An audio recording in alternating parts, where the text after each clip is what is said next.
Hello students, in this video I will explain you about invitations and replies. Invitation. By name only it is clear that if we want to invite someone for an occasion, we use the written form of invitation.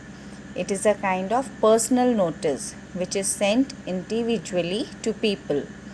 Invitations are generally printed cards through which we invite our guests for any occasion. For example, wedding, birthday, housewarming ceremony, inauguration, or some other functions. Now, invitations are of two types. First is formal and the second one is informal one. So let's begin with the formal one. Formal invitation states that people are invited in a formal manner. It can be in the form of a card or a letter. They are addressed in a fixed format to a person in a department having a designation, that too with proper salutation. There are a few guidelines which you should keep in mind while writing formal invitations. They are: first is name of the host. Second one is name of the invitee. Third, using of formal phrases like request the pleasure of your benign presence, seek your auspicious presence, solicit your gracious presence, etc. After that, date, time and venue of the event should be mentioned. Then occasion or reason of the invitation. If you have invited any VIP, then name of the VIP should be there. And lastly, it should always be written in the third person. Okay. Okay, so students, let's understand the format of formal invitation through this example. Okay.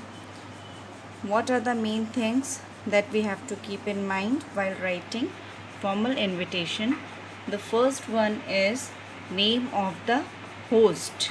Okay, name of the host. Here you can see the principal, staff and students. Who are these? These are host. So these are name of the host.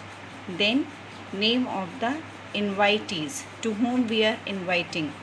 See, this is invitation card. So in invitation card, name of the invitee should not be mentioned.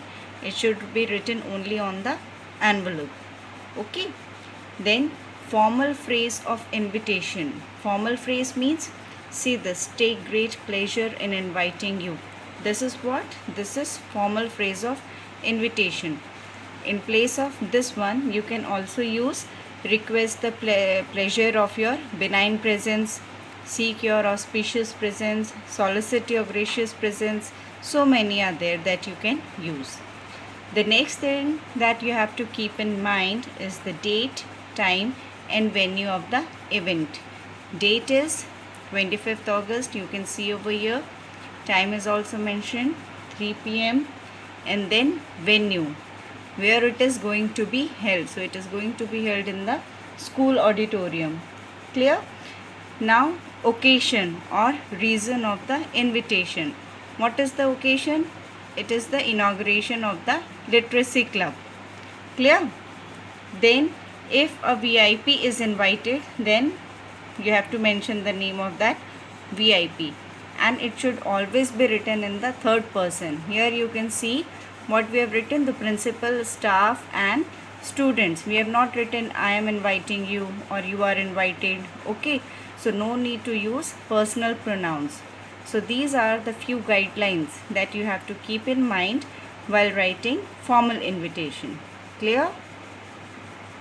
Now see, formal invitations are also of two types. First one is meant for a lot of invitees and the second one which is meant for an individual. These are the points which we have to keep in mind while writing formal invitation meant for a lot of invitees. First is written in third person. We have already seen in the previous example. Name of the VIP should be there. Name of the invitee will be excluded. You might have seen in any wedding card, name of the invitee to whom you are inviting. It is not mentioned in the card. It is always written in the envelope. Okay. And simple present tense is used. After that, date of writing. should not be given in the invitation card. No signature is required when we are sending invitation card, right? Then abbreviation RSVP. It should be written below on the left hand side with name, address and phone number. And lastly, the word limit, which is only 50 words. Clear? Now let's see the formal invitation meant for an individual. It is in the form of a letter. Okay. Rest of the things are similar to the formal letter, which is meant for lot of invitees. Now, two more things you have to keep in mind while writing formal letter of invitation. The first one is name of the invitee should be added. Now we are writing this in the form of a letter, so we have to address the person. And the second one is written on run-on lines, means you are not supposed to use any other fonts. It should be simple one. Clear? Now let's move on to the informal invitations. Informal invitations are sent for personal occasions. It is sent to your close friends or relatives.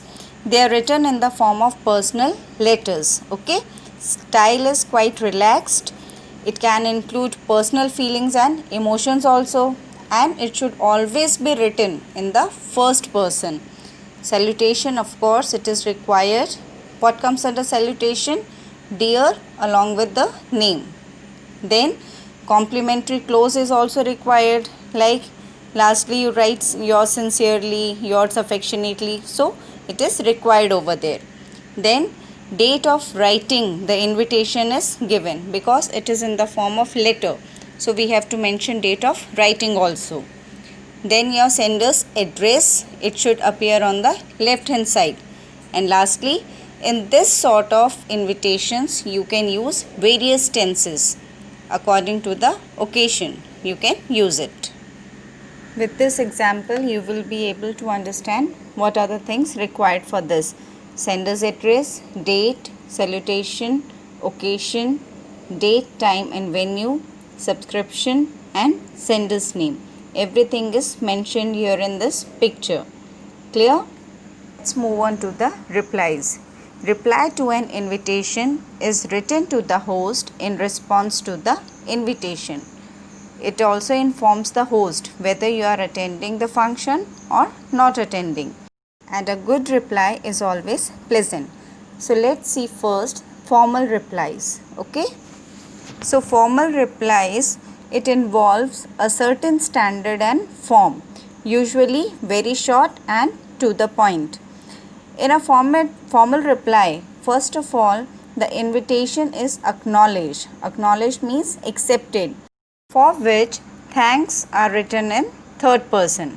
Then acceptance is communicated, means you have to communicate with the person and you have to tell whether you are accepting it or no. Or regret is shown if the person is unable to attend the occasion. And lastly, in case of not attending, a specific reason is to be given. So these things you have to keep in mind while giving reply to a formal invitation. Lastly, for informal replies, language should be simple. Again, invitation is acknowledged or accepted in first or second person. Then acceptance is communicated, means you have to communicate with the person. And lastly, refusal is regretted with a specific reason. You have to mention the reason why you are not able to attend the function. Okay? Now I am giving you two examples. With that, it will be clear to you how to write formal replies and informal replies.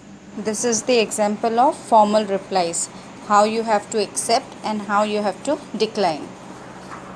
And this one for informal replies, acceptance as well as how you will decline it. Okay? So I hope now it is clear to you.